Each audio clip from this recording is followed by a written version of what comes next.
I'm Andrew Rowland. I'm Honorary Professor at the University of Salford and a consultant in Children's Emergency Medicine at North Manchester General Hospital. My fellowship was in 2014. I produced a report called Living on a Railway Line, and I travelled 35,043 miles to the United States of America, to 4 different states, and then across to Southeast Asia, to Singapore, Cambodia and Malaysia. And I was looking at how we can turn the tide of child abuse and exploitation, both here in the UK and overseas. There were 2 real main focuses to the fellowship that I undertook. The first part in the United States of America was to look at the impact of legislation which makes it mandatory for professionals to report cases of suspected child abuse to the relevant authorities. And I also studied in Texas issues to do with physical punishment of children. So the laws that I found in Texas and in Arizona and in Colorado and in Pennsylvania make it compulsory for professionals to report cases of suspected abuse to the authorities. We don't have such a law here in the UK, and I think we should, based on my experiences in the United States of America.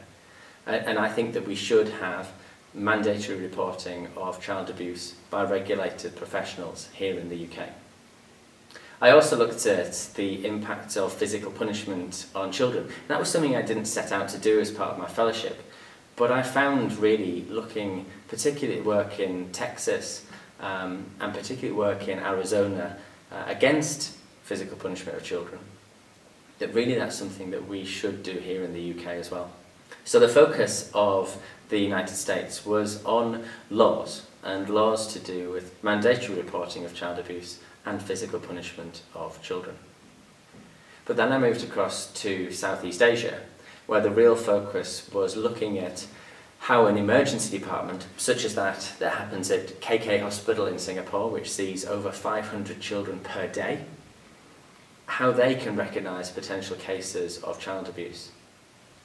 And then I looked in Malaysia and in Cambodia, how cases of child sexual exploitation can be better recognised, and what we can learn here in the UK, which is an absolutely staggering amount from the number of cases of child sexual exploitation that they have seen, particularly in Cambodia.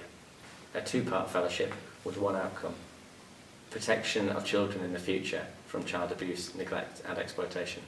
So there's been a staggering response to the fellowship report that I produced in October 2014, just a matter of a few months ago.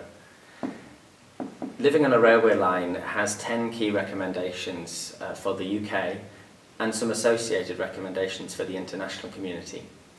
Sadly, it was produced at a time where cases of exploitation in the UK are all across the media.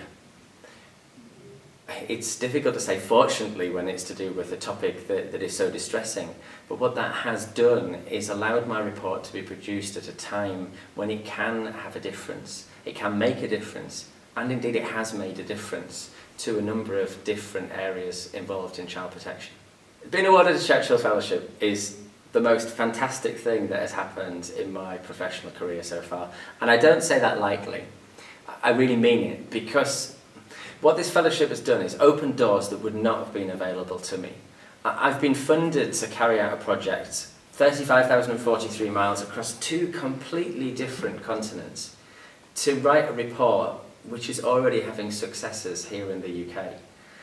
That kind of success doesn't normally happen with the kind of research grants that might traditionally be available to the medical community, which traditionally, not invariably, but traditionally may be looking at a much longer term length of time before outcomes are known.